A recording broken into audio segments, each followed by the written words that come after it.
Good morning, my fellow Dharma travelers. I'm mighty glad to be alive today, and I hope that you are too.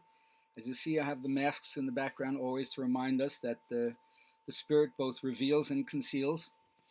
And now we're working on the Dharma tributaries that has to do with my Sufi path, which when I was 1970 living in the ashram, I got also initiated into the Chishti order and learned about the universal dances of peace, of which I'm going to sing a song now, even though it's only like 9 o'clock in the morning.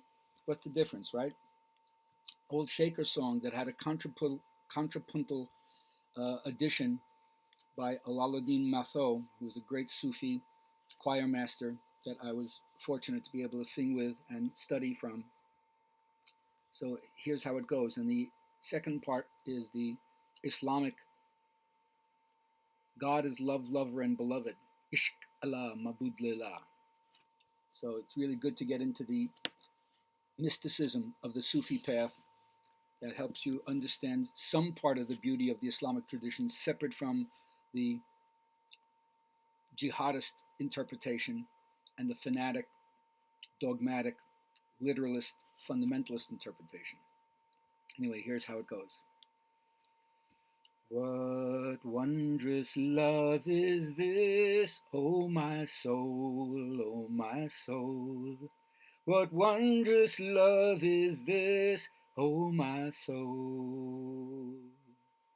What wondrous love is this that caused the Lord of bliss to send his perfect peace to my soul, to my soul, to send his perfect peace to my soul.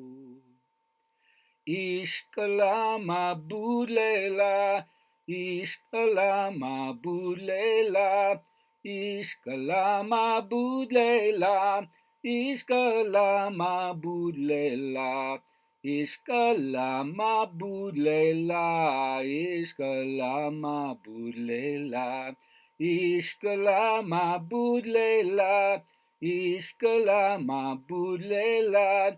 Ishqala mabud leila, ishqala mabud leila.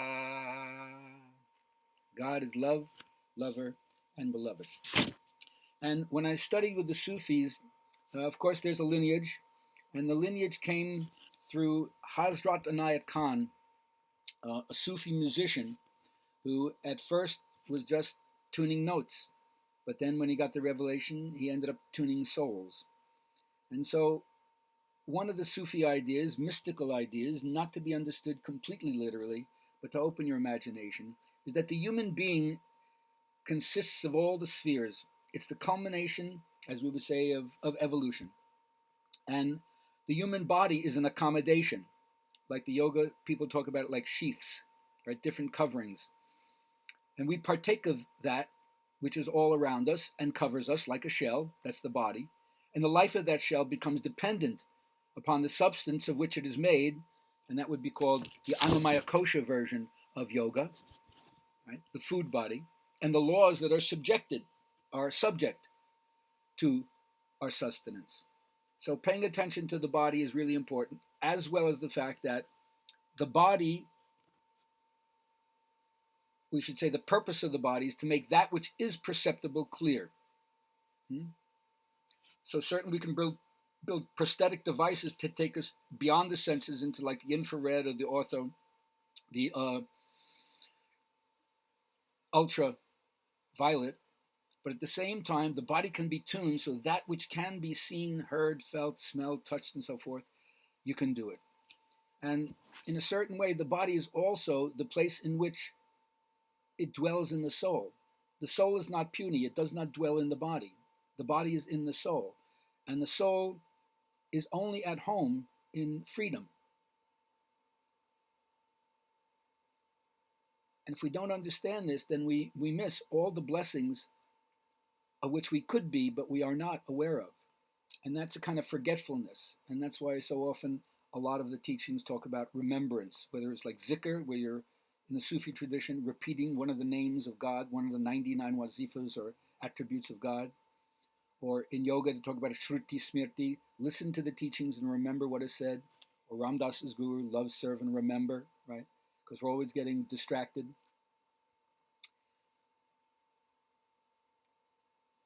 So our body becomes like a dome, a certain place for spiritual resonance.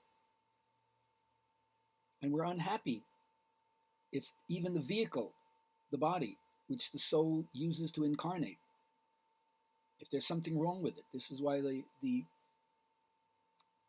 working on yourself in order to be healthy to the extent that one can be, given all the things that could happen to the body, is of prime importance. It's not that you can't, so to speak, climb the ladder of spirituality when you're ill.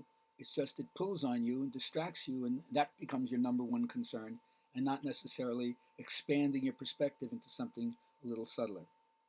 So everybody's being called on to express their own nature, their own character, and find the secret that's inside of you, waiting to come out.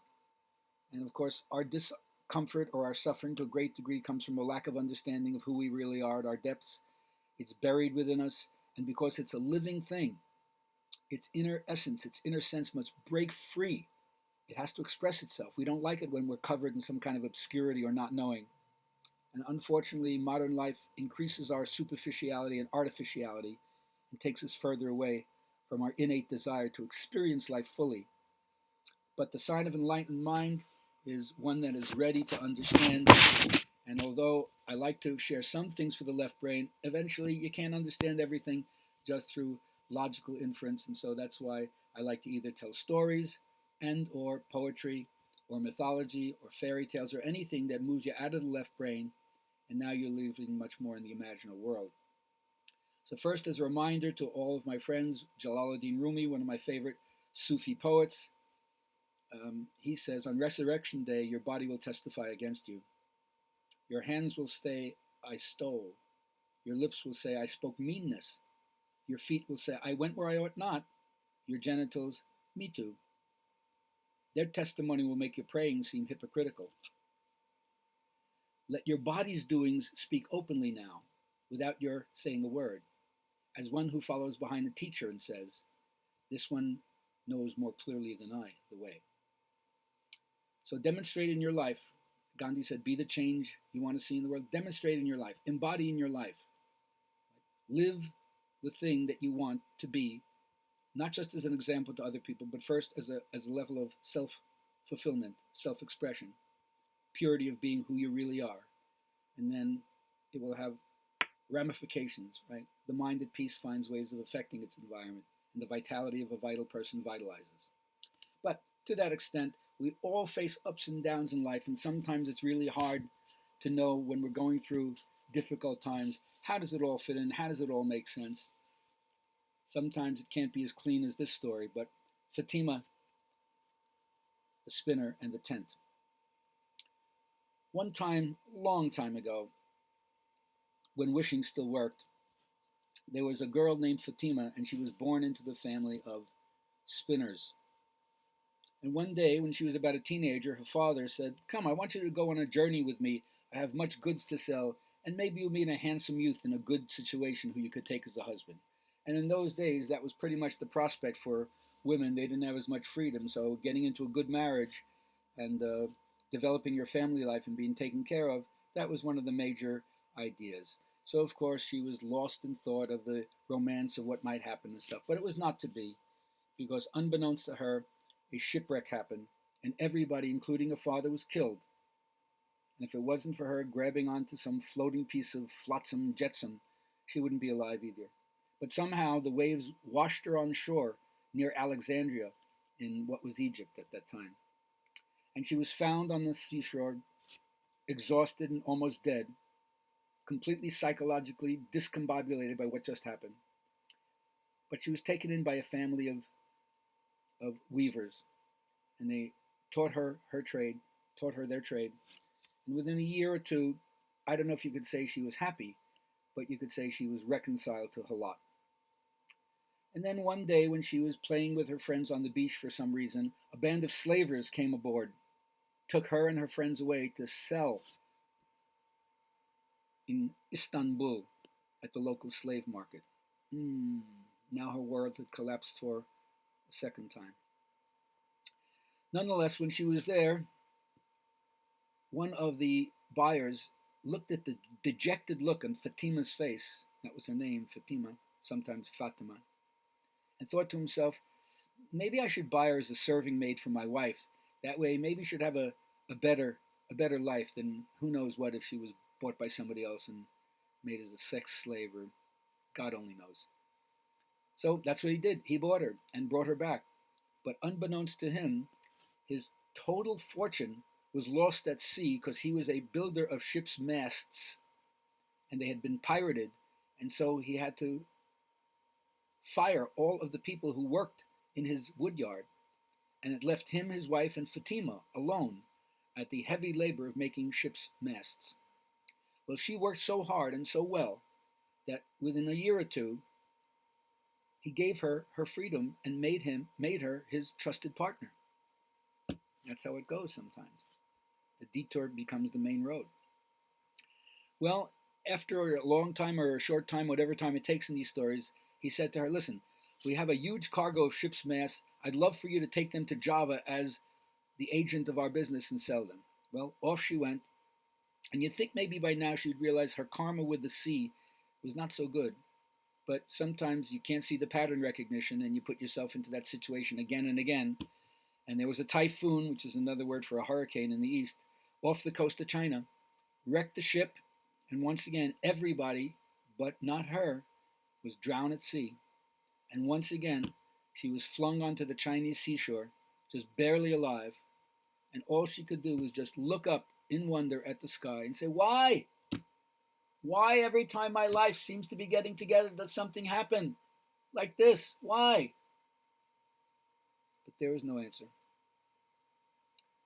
So when she stumbled into a town on the Chinese seashore, she did not know that this was a very auspicious time of year, because at that time in China there was a prophecy that said one day a foreign woman would come to court and teach the emperor how to make a tent.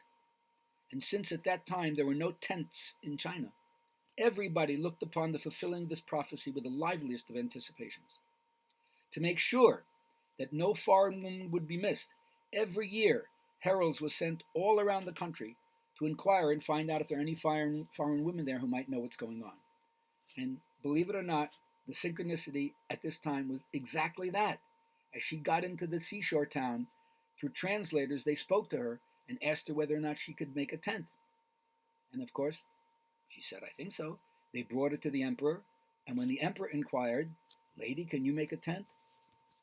Yeah. And so she says, I'm the emperor of China. I have every resource available. What do you need?